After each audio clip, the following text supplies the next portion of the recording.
Chapter 23, Literary Bay of Pigs. Remember the figure of Marx, the bourgeois politicians of the 1840s, after 48, who were clinging to the coattails of the one ahead and trying to kick the one who was clinging to their own coattails? Well, a lot of coattails are going to be torn in the days to come, and I have grave fears that in the process of tearing coattails and kicking, there may be an injured testicle or two. James T. Farrell Connor Cruz O'Brien's charge that intellectuals in the West were serving the power structure hit hard at a time when American soldiers were dying in Vietnam. Something was rotten in the state of Denmark, and many of the professional anti-communists grouped around the Congress for Cultural Freedom now found they could not escape the trap their deepest convictions had set for them one. As custodians of the American century, they believed, like the conservative columnist Joseph Alsop, that the Vietnam War was the logical and righteous extension of America's post-war vision and destiny. 2. Come Vietnam and our anti-Stalinism gets used to justify our own aggression, Jason Epstein claimed. These people get into a real bind now. They're caught with their pants down. They have to defend Vietnam because they've towed the anti-communist line for so long that otherwise they stand to lose everything. They did help make Vietnam possible. They did help make our policy with China possible.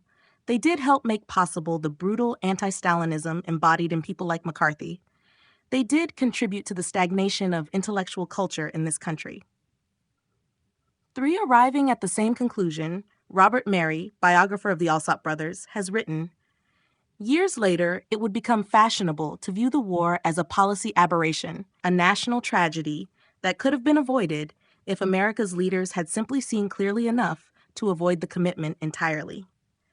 But this would ignore the central reality of U.S. involvement in Vietnam, that it was a natural, and hence probably inevitable, extension of the American global policy established at the dawn of the post-war era. 4. There is literally a miasma of madness in the city. I am at a loss for words to describe the idiocy of what we are doing." 5. Wrote Senator William Fulbright, who had undertaken an extraordinary journey from Cold War ideologue to outspoken dissenter. Inveighing against the Pax Americana and the hopeless illogicality of its foreign policy, Fulbright led the charge of the New Left, to which he never properly belonged, against what he saw as an uncritical acquiescence in the American imperium. Neither in the executive branch of our government nor in Congress were more than a few isolated voices raised to suggest the possibility that Soviet policy in Europe might be motivated by morbid fears for the security of the Soviet Union rather than by a design for world conquest. Virtually no one in a position of power was receptive to the hypothesis that Soviet truculence reflected weakness rather than strength, intensified by the memories of 1919, when the Western powers had intervened in an effort, however half-hearted, to strangle the Bolshevik monster in its cradle. Our own policy was formed without the benefit of constructive adversary proceedings. 6. With equal conviction, Norman Mailer argued that America's war in Vietnam was culmination to a long sequence of events which had begun in some unrecorded fashion toward the end of World War II. A consensus of the most powerful middle-aged and elderly WASPs in America, statesmen, corporation executives, generals, admirals, newspaper editors, and legislators, had pledged an intellectual truth. They had sworn with a faith worthy of medieval knights that communism was the deadly foe of Christian culture. If it were not resisted in the post-war world, Christianity itself would perish. It was against this backdrop of critical dissent that the New York Times began to take an interest in what lay hidden in the dark recesses of the closet of American government. In April 1966, its readers were astonished by a splatter of revelations about the CIA. The ramifications of CIA activities at home and abroad seem endless, read one article. Though satellites, electronics, and gadgets have taken over much of the drudgery of espionage, there remains a deep involvement of human beings who project the agency into awkward diplomatic situations, raising many issues of policy and ethics. That is why many persons are convinced that in the CIA, a sort of Frankenstein's monster has been created, that no one can fully control. Is the government of a proud and honorable people relying too much on the black operations, dirty tricks, harsh and illicit acts in the back alleys of the world? Is there some point at which meeting fire with fire, force with force, subversion with subversion, crime with crime, becomes so prevalent and accepted that there no longer remains any distinction of honor and pride between grim and implacable adversaries?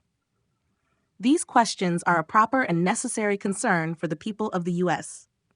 One article on the 27th of April 1966 reiterated Conor Cruz O'Brien's claims, which were now common knowledge, that Encounter magazine had been a recipient of CIA funds. There the matter might have rested, but for Lasky's impetuous next move.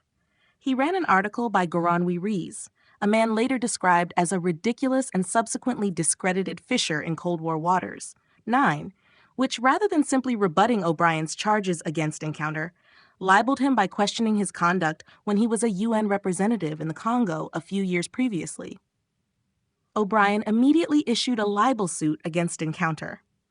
With Lasky absent, he had taken a trip to South America, and Spender in America, Frank Kermode, who had stepped in as co-editor of Encounter, and who had not been shown Rees's column before publication, was left to face the music. In May of the previous year, Spender had written to Josselson with the news that he had been appointed consultant poet for the Library of Congress, the American equivalent of poet laureate. Predecessors included Frost and Lowell, but Spender was the first non-American ever to be offered the honor. Initially, Josselson was furious, writing to Muggeridge in June that Spender was unable to resist the call of a first siren. 10, it was agreed that Spender should give up his Encounter salary for the year that he would be away. But Josselson, keen to maintain some kind of financial hold over Spender, arranged to continue to take care of him quite handsomely. 11, this, he told Muggeridge, was strictly confidential. Spender, meanwhile, had suggested that Frank Kermode would be a suitable replacement, at least for the time he was absent. Lasky was delighted with this development. His relationship with Stephen, or Stephen, as he used to call him, perhaps, said Kermode, as a sort of quiet reproach to the poet for not spelling his name, American fashion with a V, had always been strained and was now at breaking point. As good as these past years have been, full of work and not a few successes, the worst part of them has been Stephen in the next office, he complained to Josselson. How elated I have been at every prospect of his absence, and how calm things were then. I always in the past, last year, 5 years ago, pooh-poohed the notion of getting a replacement. But I sometimes indulge in horrified speculation at what my life will be like with him around in the next years. To have to live with that kind of nagging, based on his own daily troubled guilty conscience, getting a maximum of glory for a minimum of work, doing only really his own books, plays, anthologies, articles, reviews, broadcasts, sinks me into despair. I don't mind doing it all, in fact, love it. I do mind being constantly harassed by his uneasy sense of cheating. Does he deserve it all? Must we always live under the cloud of his insincerity and characterlessness? 12 Josselson eventually came round to Lasky's view, agreeing that the more time Spender spends in London, the more chances there are for clashes and for his going around bitching and gossiping to his outside friends. 13. But those closest to Josselson had their doubts about Kermode, too. Although no one came close to Philip Larkin's memorable description of him as a jumped-up, book-drunk ponce. Larkin also mocked him in verse. I turned round and showed my bum to Kermode. They damned him with faint praise. Edward Shills described him witheringly as an average little professor, 14. Roby Macaulay told Josselson that he didn't like him as a person, though he enjoyed his writing. I am grateful for your remarks about Kermode, Josselson told Macaulay. I, too, like his writings, but haven't met him. From what you say about his personality, I can deduct that there is sure to be trouble ahead. At the same time, if Kermode proves to be strong enough, he can do a lot for the magazine, because it is the whole literary part, including the review section, that is so weak. 15, in the same letter, Josselson made an extraordinary confession. I am having my problems with Encounter. I am beginning to get bored with it. I haven't confessed this to anyone else, except Diana, who feels the same way. I find the New York Review of Books so much more exciting and get greater satisfaction even out of commentary. Despite the reservations of Josselson's inner circle, Kermode was officially invited to co-edit the magazine with Lasky in summer 1965. Kermode, who understood he was being asked to handle the literary side, with Lasky the uncontested boss, thought it odd that Lasky didn't choose someone better qualified, someone who at least lived in London. Kermode lived in Gloucestershire and had a teaching job in Bristol. Actually, Kermode's distance from the daily running of the magazine made him a perfect candidate. What I took to be a handicap was in fact my chief qualification. Somewhere in my mind or heart, mixed in with mere vanity and my reluctance to disregard the wrong road, I knew I was being set up. Nevertheless, Kermode accepted the offer. He immediately discovered that the whole encounter operation was mysterious. He could not discover the circulation of the journal or how it was really financed. He was offered very little say in the makeup of the journal, and soon concluded that it would have made very little difference if I'd never turned up at all. 18. Kermode, like everybody else, had heard the rumors linking Encounter to the CIA. Spender told him that he too had been disconcerted by such allegations, but was satisfied that denials he had received from Josselson and the Farfield Foundation were proof to the contrary. 19. In fact, by the time Kermode came on board, Encounter was no longer sponsored by the Congress for Cultural Freedom, but was being published by Cecil King's Daily Mirror Group. Well, officially at least, that's how things stood. The King deal had been put together in response to a batch of critical reviews of Encounter, which had included a 1963 editorial in the Sunday Telegraph, which referred to a secret and regular subvention to Encounter from the Foreign Office. Such reports clearly threatened Encounter's credibility, so the search for private angels began in early 1964. By July of that year, the editors were able to announce in Encounter that in future all financial and business affairs would be handled by Cecil King's International Publishing Corporation. As part of this deal, a controlling trust was established, consisting of Victor Rothschild, Michael Josselson, and Arthur Schlesinger. Schlesinger's appointment was made in spite of Shills's warning that this would simply reduce the time in which Spender's twisted version of events would travel to Schlesinger, and thence from Schlesinger to the New York gang. 20 Josselson took a more generous view, reasoning that as President Kennedy's premature death has left Arthur at somewhat loose ends, I thought it would be a nice gesture on our part to assure him at least one trip a year to Europe, which he could not afford on his own. Of this new arrangement, Malcolm Muggeridge wrote disparagingly to Josselson, "I now realize that, in fact, King's assumption of financial responsibility will alter nothing. He, or rather the Inland Revenue, will be out of pocket instead of the Congress. Otherwise, everything will be as it was. I was partly responsible for starting Encounter and have subsequently tried in a desultory sort of way to help it along. It's been successful, but there are certain dangers due to the circumstances in which it was founded. Belated involvement in a phase of the Cold War which is over, too close and overt association with the Congress, which, though a condition of its coming into existence in the first place, has now become inconvenient and unnecessary. I had hoped that the change in financial responsibility might provide an opportunity, to some extent at any rate, to circumvent these dangers. I now see that I was mistaken." 22.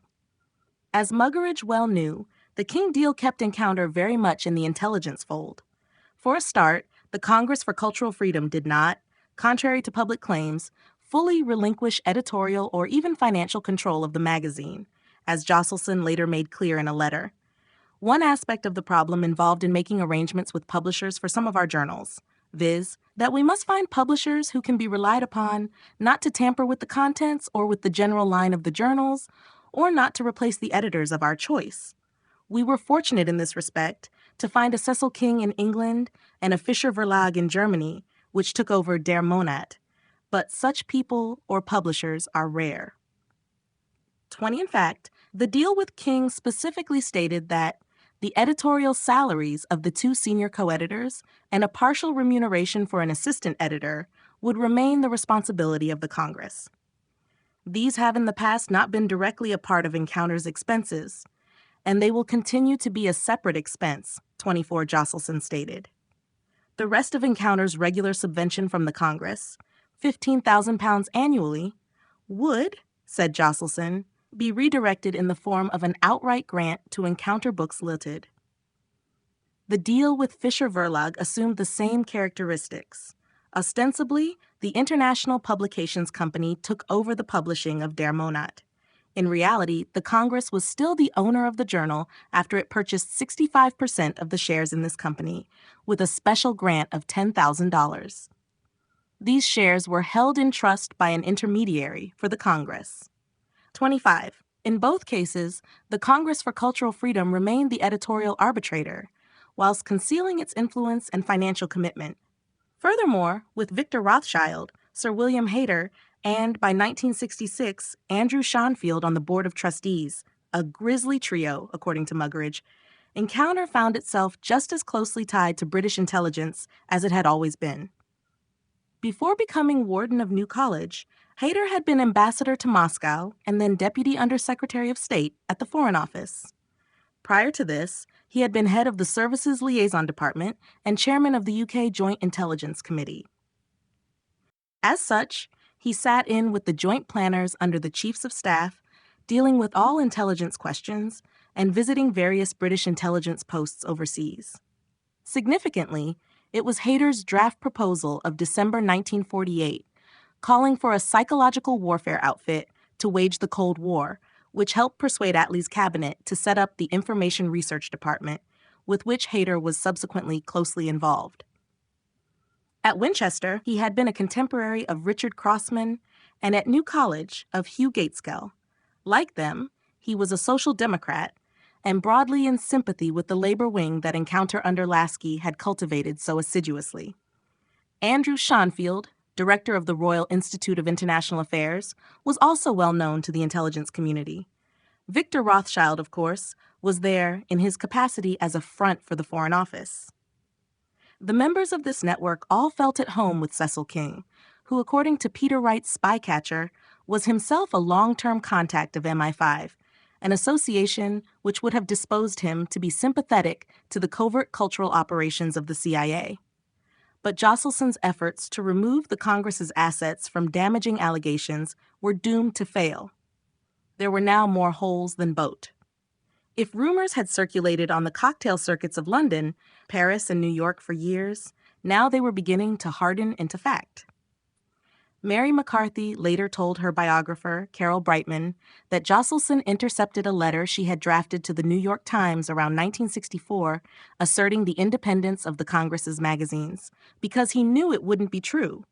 He said, "Just lay off, dear. Forget it."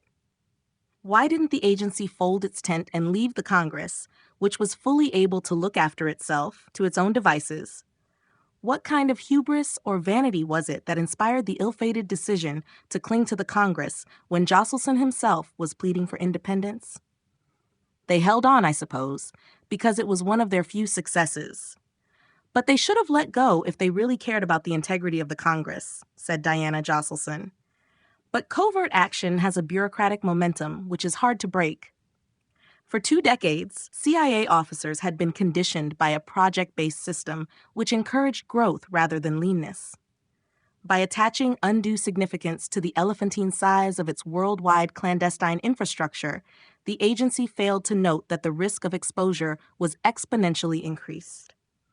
This is the only country in the world which doesn't recognize the fact that some things are better if they are small, Tom Braden later commented. Nobody, of course, was supposed to know who was financing the Congress for Cultural Freedom, said Jason Epstein. But by the middle of the 60s, anybody who didn't know it was a fool. Everybody knew. The director of the Farfield Foundation at the time was a very good friend of mine, and I would confront him with this and say, "Oh, come on, Jack, what's the point of pretending?" And he would say, "Oh, no.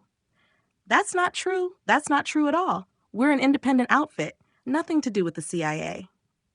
One day, whilst lunching with Spender, Epstein said, "Stephen, I think this whole outfit is being paid for by the Central Intelligence Agency, and you haven't been told, and you should find out right now what's going on." And Spender replied, "I will. I'm going to speak to Jack Thompson and find out right now whether what you tell me is true." A while later, Stephen called Epstein and said, "Well, I did confront Jack, and he told me it wasn't true, so I think it's not true." And that's how it would go, Epstein later remarked. Nobody wanted to admit what the sponsorship really was, but I think everybody knew and nobody wanted to say.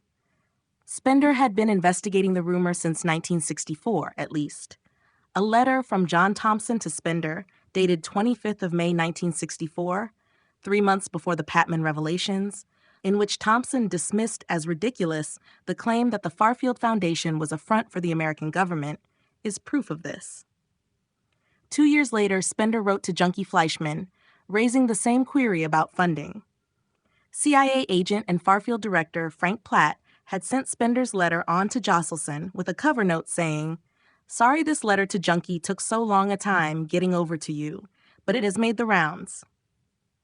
Only after Spender's letter had been seen by the CIA did Fleischman add his own strenuous denials, writing to Spender that, certainly as far as Farfield is concerned, we have never accepted any funds from any government agency. This was, of course, a gross deception. According to a story told by Mary McCarthy, Spender had once been the object of an extraordinary confession by Nicholas Nabokov.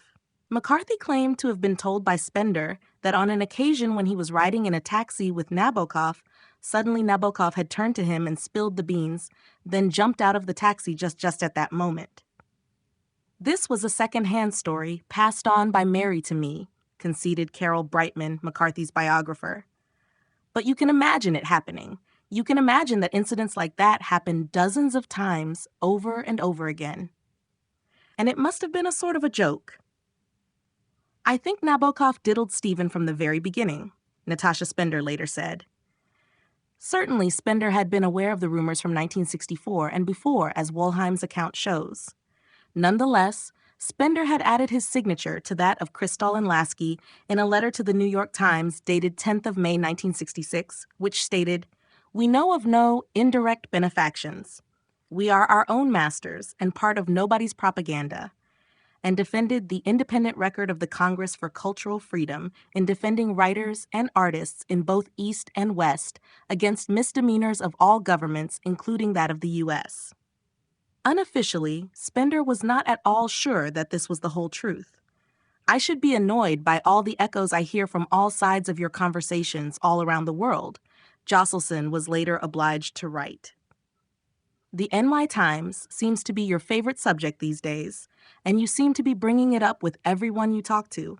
And what's more, you seem to volunteer your agreement with NY Times' allegation concerning the CIA's support of Encounter without any shred of evidence. A week before the Kristall Lasky Spender letter was published, John Hunt had flown to New York from Paris. He went straight to Princeton, where he met Robert Oppenheimer, to discuss the New York Times allegations and to ask if there would be any way that he and certain others would agree to sign a letter testifying to the independence of the Congress. Oppenheimer was happy to oblige. Stuart Hampshire, who was in Princeton at the time, later recalled that Oppenheimer was amazed that I was amazed, and amazed that I was upset at the New York Times revelations. But I was upset, yes. There were people who were put in a terrible position.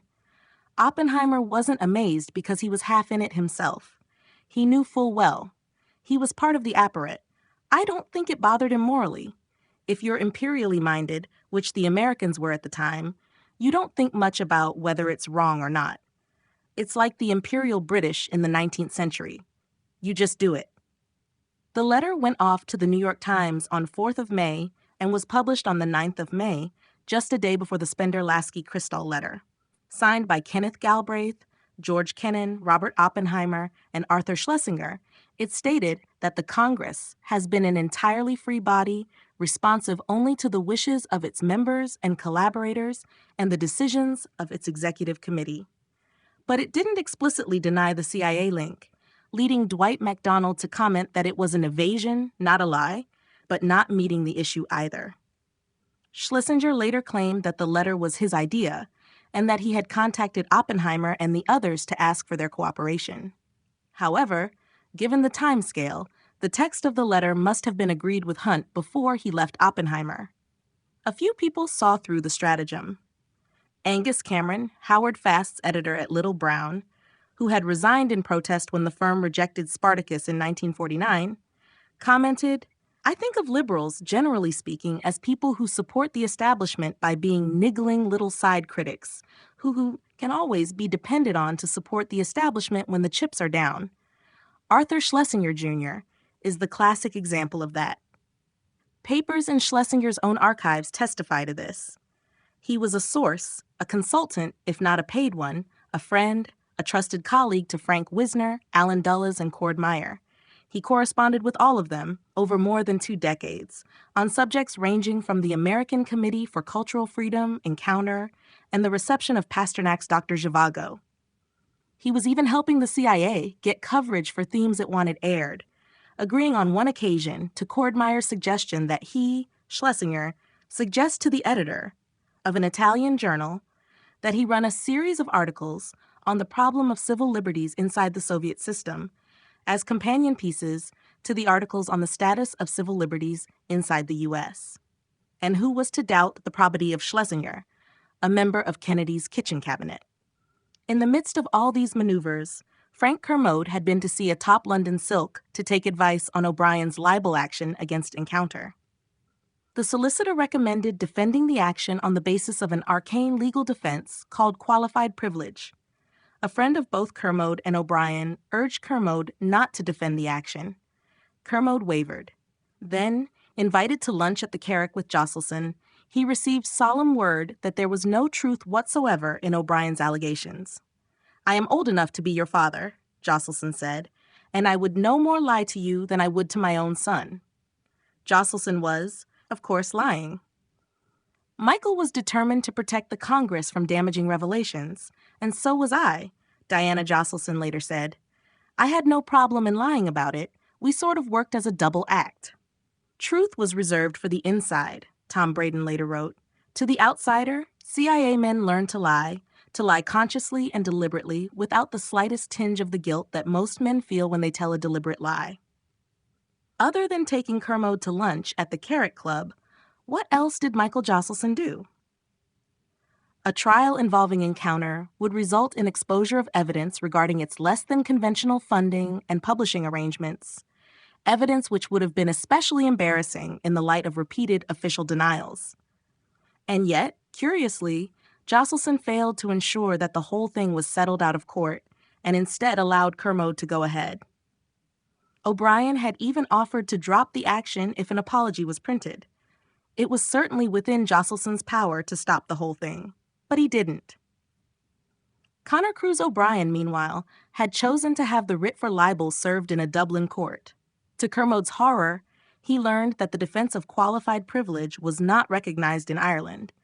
Encounter's legal advisors now recommended they simply ignore the writ, as the magazine had no assets in Ireland. But before Kermode had time to consider this advice, he was overtaken by events which instantly